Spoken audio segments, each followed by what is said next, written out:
A pandemia de Covid-19 impactou o mundo todo e marcou definitivamente a história do século XXI. O vírus matou quase 7 milhões de pessoas, deixando um rastro de tragédia e luto. As perdas foram na proporção de uma grande guerra. Hoje se sabe que grande parte das mais de 700 mil mortes de brasileiros poderia ter sido evitada. De acordo com a avaliação técnica da Oxfam Brasil, pelo menos 120 mil pessoas que morreram no primeiro ano da pandemia seriam salvas se não fosse a má conduta da crise de saúde no país. Em números atualizados, mais de 250 mil mortes seriam evitáveis no Brasil. Pelo menos metade da população perdeu alguém próximo e vivenciou o luto. A maioria dos brasileiros considera que o governo Bolsonaro foi responsável pelo aumento de mortes. A falta de vacina e a falta de informação correta sobre a pandemia foram os fatores que mais impactaram nas mortes. Meu pai não teve tempo de tomar a vacina.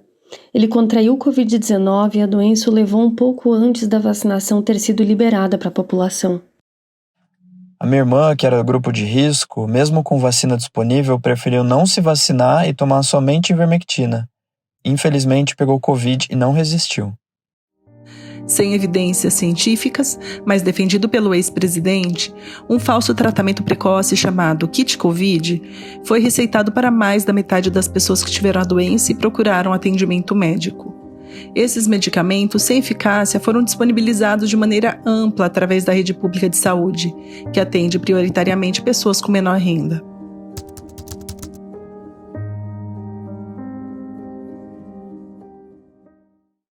Eu faço parte de uma associação de vítimas e familiares de vítimas da Covid, chamada Vico Brasil. Já ouviu falar?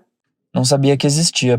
A associação surgiu em 2021, diante do completo desamparo estatal a que nós, enlutados e acometidos pela Covid, fomos submetidos. Preciso conhecer e me mobilizar.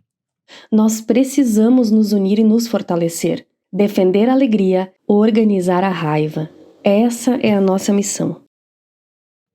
Hoje, depois de tantas perdas, milhões de pessoas clamam por justiça. Entre as ações para que a tragédia não se repita mais, a maioria apoia o julgamento e a condenação dos crimes relacionados à pandemia, com a criação de uma comissão da verdade e a indenização das vítimas. Apesar da polarização política vivida durante a pandemia, o luto foi coletivo, atingindo de igual maneira eleitores de Lula e de Bolsonaro, católicos e evangélicos, ricos e pobres, pessoas de maior ou menor nível de escolarização. Os brasileiros concordam quanto às formas de se preparar para outras pandemias. Por exemplo, a maioria acredita que fortalecer o SUS e aumentar o investimento em ciência e pesquisa são medidas necessárias para evitar maiores tragédias. Não é a primeira e nem será a última pandemia. Precisamos garantir que governantes cumpram seu dever e evitar que atitudes irresponsáveis não se repitam, pois não são apenas estatísticas, mas vidas que se foram. A tragédia jamais será esquecida.